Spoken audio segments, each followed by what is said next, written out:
Hello, everyone. This is Fadi, and I want to welcome you back to part 3 of this fascinating series that we have called the Qibla Dilemma. In the last 2 parts, we talked about the data that our brother Dan Gibson collected in terms of the direction of Qiblas from mosques that were built within the first 300 years of Islam.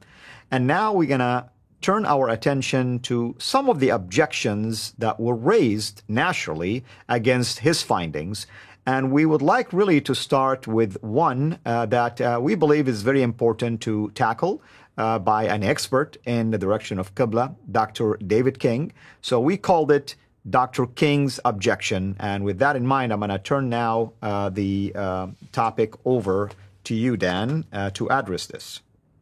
Okay, Dr. King is an expert and in his field, and he has his interpretation of the various data and what was going on that's out there, which is fine. And I'm glad that people come along.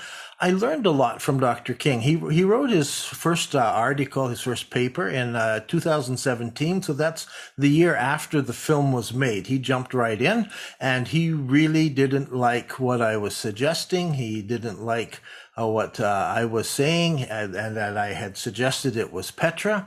And so he put out his first paper. He ridiculed the whole idea of mosques facing Petra at all. And he then attacked my personal character and my education and everything else, and said I wasn't qualified. And then next year he brought out another paper, and then in 2018 also a paper, the Petra fallacy, and he really got stirred up about this whole thing, because it really disturbed him that somebody would come along and say that Muslims in the earliest part of Islam were facing in a different direction than the Kaaba in Saudi Arabia. And so let me first say that Dr. King, in all of his objections, there were some good things. You always can learn from people, even if they're against you. Sometimes they come up with some good things. And so he raised some good points and made me think about some things that I had said and conclusions I came to. And some of them I went back and realized, no, I still agree with what I said.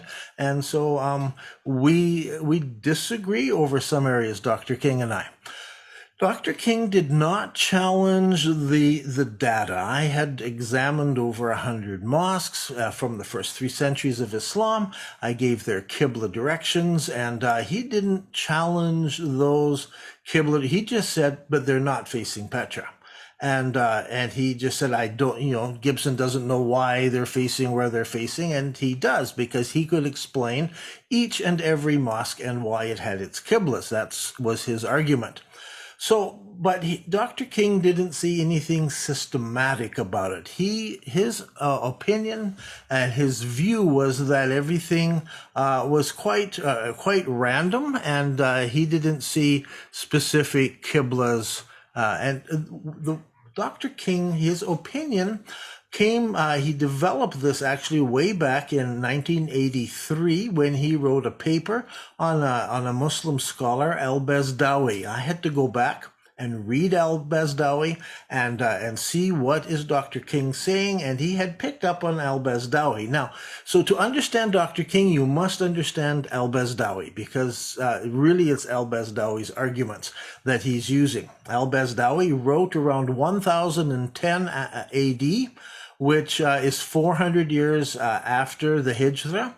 And al-Bazdawi was living in Samarkand, so he's in Central Asia. He's a judge, he's a ruler, he's just an Islamic, authority there. And al-Bazdawi is struggling with why some of the mosques in Samarkand, over there in Central Asia, are facing wrong. Now, the main big mosque at that time faced towards Petra, and it just so happens that Petra and where al-Bazdawi was, so he was saying the mosque faces directly west, and so he felt that some people must have prayed along cardinal lines, because he was trying to explain all these various Qiblas that he heard about. He heard about that the people in Fustat over in Cairo, they prayed directly east. Right. And so he says, see, some people prayed west and some people prayed east. So in the earliest years of Islam, they just didn't know how to set the Qibla. They couldn't do it right. And during al-Bazdawi's time, a change was happening in the Muslim world. That change was that mathematics was really becoming important, being studied, and really being developed. That's where we get algebra, comes from al-Jabr, and these are all Muslim scholars in Iraq, and they're developing this amazing mathematical abilities, and so they're figuring out spherical geometry. And so al-Bazdawi, he said something very interesting. He said the Muslims of the first century had not smelled the sweet aroma of mathematics. So now we can set the Qibla right using spherical geometry. So before that, he said, they simply didn't know how to do it.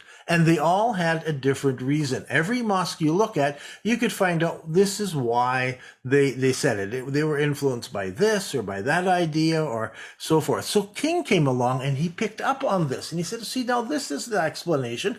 Here we have an early Islamic writer. Well, he's 400 years after the founding of... That's not early. So he's several hundred years later. I was saying that's not early. No, it's not early. But I mean, this is where Dr. King comes along. And so he uses this and he says, really what happened is somebody would go on a pilgrimage to Mecca and they would see something about the Kaaba building when they're there, maybe a star that was above it. And so they remember that star and they went home and they could kind of line up, wow, wherever I was standing there. And I struggle with that because most people are going around the Kaaba rather, so getting the Kaaba direction and where it is and where it is in relation to the way back home. So I would have, if that was true, I would have expected to find random Qiblas all over the place. If al-Bazdawi was right, there must be some random ones and there might be some systematic ones. So al-Bazdawi is the first thing that we have to realize. And then Dr. King tells us that, Muslims just didn't know how to do it. And it was, and so that created for me a theological problem. So I'm come to you to ask you, Al-Fadi, does this make sense to you that Allah would ask Muslims to pray in a specific direction? In the Quran, in Surah chapter 2, he says, you have a Qibla. That's right. Okay? That is to face Masjid al-Haram. Would Allah ask him to do that when it would take him another 300 or 400 years to figure out how to do that? Well, I mean, if we're going to use the argument that Allah is a true God who is the author of the Quran, you would expect him to give him specific directions. Now, in the Quran, there are many other specific things that were mentioned about fasting, making up for the, breaking of the fast, how to give alms and, numbers, in relation to giving alms and so many other rituals. How come when it came to the most important one, which is facing the direction of Mecca or the Qibla in prayer, which is the 5 times a day done by Muslims to connect with Allah basically and bow down to him, why was he casual about those and not casual about the rest of them? Not only casual, he gave them something impossible to do. That's right. According to Dr. King's theory, they didn't know how, and it took them 300 years to figure out how to do it right. But al-Bazdawi was able to tell there was something wrong with the direction of the Qibla. That's right. There are many writers. Once you get into 400, 500 AD, the first thing these mathematicians seemed to tackle was, how do we tell a true Qibla direction? And they kept writing about how did the friends of Muhammad, Sahaba, al-Nabi, how did they set those first Qibla directions? This was a burning question for the next 300 years. That's right. Because people, later they're like, we don't know how they did that. Why are mosques facing this way and this way? Because they could go out and see that, and they were troubled by that. Right, and, as they should. So they were, pardon me? As they should. They should be as troubled. they should be troubled. Yeah. So I have a problem accepting Dr. King's suggestion that it was just random and they just pick some aspect. So Dr. King has an explanation for every mosque and if you bring up a new one he's never gone to, he will come up with an explanation, because he says, well, maybe the equinox is in that direction, or maybe the certain stars, and he has different ones that's similar to on the Kaaba, that star. Well, maybe you can find some relation there. And so he has come up with things for every mosque that you face. He comes up with a new individual explanation for that mosque and how they must have calculated that direction. How many mosques did he visit physically? By his own confession, he visited only the mosque in Samarkand. One. That's the only one he may have visited, but he never measured any other Qiblas. All right. How many did you go to and measure? I'm not sure. Now, I've never counted that number. We tried to think back the other day. Now, I don't know, dozens and dozens of them. I was in China. I measured the mosques in China. I was in all across Jordan, down in Yemen. I was up in through Jordan of Saudi, the Gulf states, visited those and so forth. So trying to get this. And when I couldn't actually get to one, I could get a satellite image. Well, I could maybe find an archaeological report that helped. If I can not, a last resort, I can get a satellite image, and then I can look down on it and see if I can measure it and see if it fits the pattern. And so there's lots of ways of measuring these things. So I measured a lot. He only measured a few. He said he didn't need to measure them, because he could look and say, okay, if it faces that direction, then here's probably what they did, and come up with some reason. So to wrap up this particular argument from a theological standpoint, what is the ramification of his interpretation of that? That's what I'm asking, because I'm not a Muslim theologian. And so my question is just, this doesn't make sense to me that God would ask Muslims to do something and that is they true. Couldn't do. Yeah, and that's what I'm asking. And when I look at the data, it didn't seem that that's what God asked. It seems like they could do this. And when I went back and started studying Islamic history and started studying the navigators and navigation even in pre-Islamic times, I found out, yes, those merchants back then, the Nabateans who were pre-Islamic times, they could take a camel caravan and they could look at where they wanted to go, a city, and they could take it right across the desert, and they could aim their camel caravan straight across the desert and arrive at that city within a few kilometers of being correct from the other side of the desert, and it's over the horizon. They had centuries and centuries of practice doing that as navigators. But Dr. King never read the navigators. I discovered that he read the astronomers.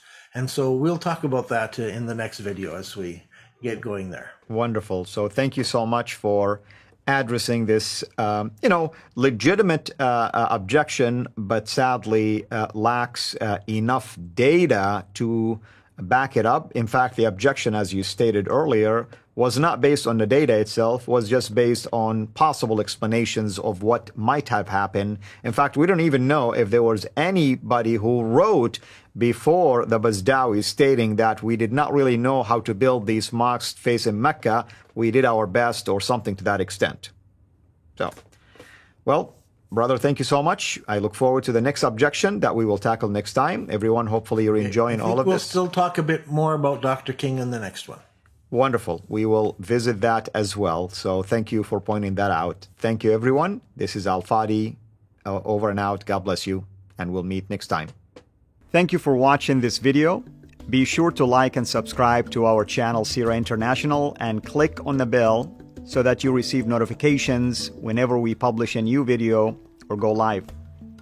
I would also like to appeal to you to consider becoming a Patreon patron by clicking the link right below. By doing so, you can give towards the production of these videos. There are also other options for you where you can give to our channel. I thank you from the bottom of my heart.